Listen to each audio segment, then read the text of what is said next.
მე რამდენიმე დეკლარაციას გადავხედე და უბრალოდ მინდა სამი მაგალითი მოგიყვანოთ, რომ მაგალითად 2019 წელს ირაკლი ღარიბაშვილმა თავის მშობელს აჩუქა 50,000 ლარი. მშობელმა აჩუქა 50,000 ლარი. ნინო წილოსანს 50,000 ლარი. მერე თვითონ ნინო წილოსანმა 250,000 ლარი გაუბრუნა 5 წლის შემდეგ. ასევე არის ლელა ცაგარეიშვილი, ესეთი მოსამართლე, რომლის მეუღლეს თავისმა მშობელმა აჩუქა 8,000 ლარი. და ესეთი დეკლარაციები არის უამრავი. გამოდის, რომ ამათ თავიანთ მშობლებთან აქვს პირველ რიგში ესეთი შეხმატკბილებული შესაშური ურთიერთობა და მეორე ესენი სახელმწიფოებრივად არაჩვეულებრივად იყენებენ თავიანთი მოხუცი დედმამის რესურსს.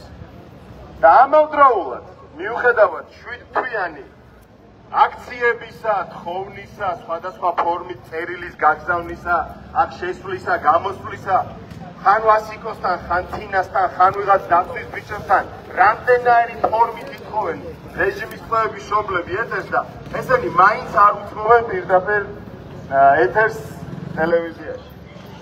რატო? რომ ამ ადამიანებმა არ მიიტანონ ამოპრინტული, ესე ვთქვათ, მტკიცებულებები იმის შესახებ, თუ ეს სამკერვალოდ ქცეული პროკურატურა როგორ ვერ ამტკიცებს ვერცერთ დანაშაულს 60-ზე მეტი რეჟიმის ტყვის შემთხვევაში. როგორ აქვს ფეხი-ფეხზე გადადებული სრუმოწმე პოლიციელებს, როგორ ხდება კადრის შუაში, როცა რომელიღაც რეჟიმის ტყვე ისვრის რაღაცა წყალში დამბალ ფეერვერკს და არ ვიცით ის პოლიციას ხდება, შენობას ხდება, ლამპიონს ხდება, ჩიტს ხდება ხეზე, არაფერი არ ვიცით და აი ამ არარსებული მტკიცებულებებით უნდათ რომ 18-დან, რა ვიცი 60-მდე ადამიანები ჩაყარონ ციხეში 3 წლით, 5 წლით, 7 წლით კამერის დაზიანებაზე, რომლის იმანაც 10,000 ლარი შეადგინა ადამიანები 3 წლით ჩასვეს ციხეში. ვიღაცის ზურგის აწითლების გამო, რომლის სრუმოწმეც გამოდის და იმის სირცხვილიც არ ყოფნის რომ მოიტყუოს და ესე პირდაპირ ამბობს რომ მე ტკივილგამაყუჩებელიც კი არ დამილევიაო, იმიტომ რომ კუჭის პრობლემა მაქვს, ხდებით?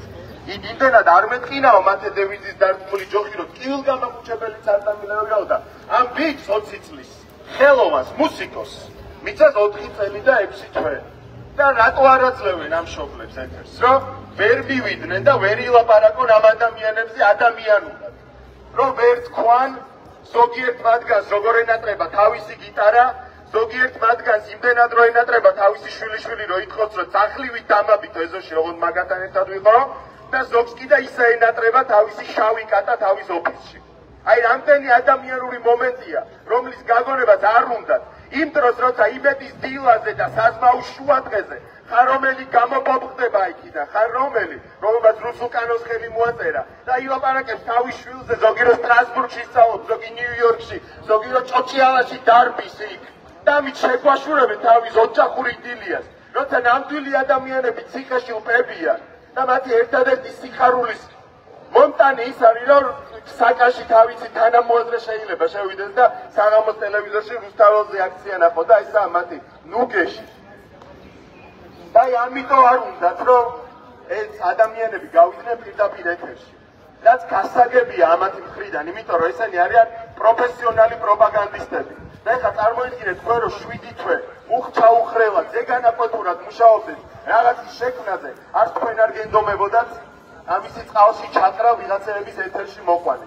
ამათ სწორედ ეგ არ უნდათ ეს ნაბიჯ ნაშენები პროპაგანდა რომ ჩამოიფრეს. სურათ ეცმაძე ერთხელ რომ დაჭდეს იმ ეთერში ამათი 7 თვიანი პროპაგანდა ჩამოინგრევა და ჩაიყოლებს კიდე ძალიან ბევრს და ძალიან ბევრ რაღაცას. და სწორედ ეს არ უნდათ. მაგრამ მე დარწმუნებული ვარ რომ ეს დღეები ძალიან მალე მორჩება და დავიბრუნეთ ამ შენობასაც და კოსტავას შენობასაც.